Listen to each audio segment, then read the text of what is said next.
চোর চোর, আমার মোবাইল। আরে এটা কোথায় আসলাম আমি? আরে এতগুলো টাকা সব আমার, সব আমি নিয়ে নেবো। ওই ছেলে, পাগল নাকি তুই? আরে কে তুমি? এই টাকাগুলো আমার, আমি দেবো না, এক টাকাও দেবো না। আরে থাম, তোর টাকা নিতে আমি আসি নাই, তোকে আমি মিলিয়ন টাকা দিতে এসেছি। নিবি নাকি তুই? যেটা নিলে তুই অনেক বড় লোক হয়ে যাবি। 1 মিলিয়ন টাকা?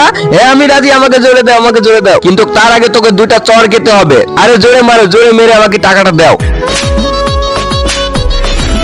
ওই দেখ, দরজা খুলে গেছে, ওইদিকে যেয়ে নিয়ে নে। আমার টাকা আমি সব নেবো, আমি আসতেছি টাকা। আরে এখানে তো অনেক টাকা, সব টাকা আমার, সব লুট করে নেব এক্ষুনি। ইয়াহু, জীবনে তো মজায় মজা হয়ে যাবে। আরে থাম তুই। আরে ভাই, আবার তুমি? আমি তোকে 1 বিলিয়ন টাকা দেবো, যেটার জন্য তোকে 10টা চড় খেতে হবে।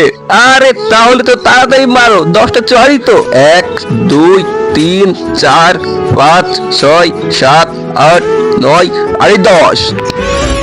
ওই দেখ পিছনে দরজা খুলে গিয়েছে। 1 বিলিয়ন টাকা, আসতেছি আমি, দাঁড়াও। কিন্তু তার আগে বন্ধুরা, তোমরা কি আল্লাহ তাআলার এই ঘরটিকে ভালোবাসো নাকি মন্দিরে এই ঘরটিকে ভালোবাসো? যদি আল্লাহ তাআলার এই ঘরটিকে ভালোবাসে থাকো, তাহলে একটি লাইক করে চ্যানেলটিকে সাবস্ক্রাইব করে দিবে, আর কমেন্টে বলে যেও আই লাভ ইউ আল্লাহ। আর যদি না করো, আমি বুঝে যাবো তোমরা মন্দির ঘরটিকে ভালোবাসো। এই তো টাকা। মোবারক ভাই, তুমি চোখ খুলে ফেলেছো 1 মাস পর। 1 মাস পরে? আরে ইন্সপেক্টর, ও আমার অ্যাপেল চুরি করেছে, ওকে তাড়াতাড়ি গ্রেফতার করুন। ঘুমাইছিল তো কি হয়েছে? আমি ঘুমাইছিলাম।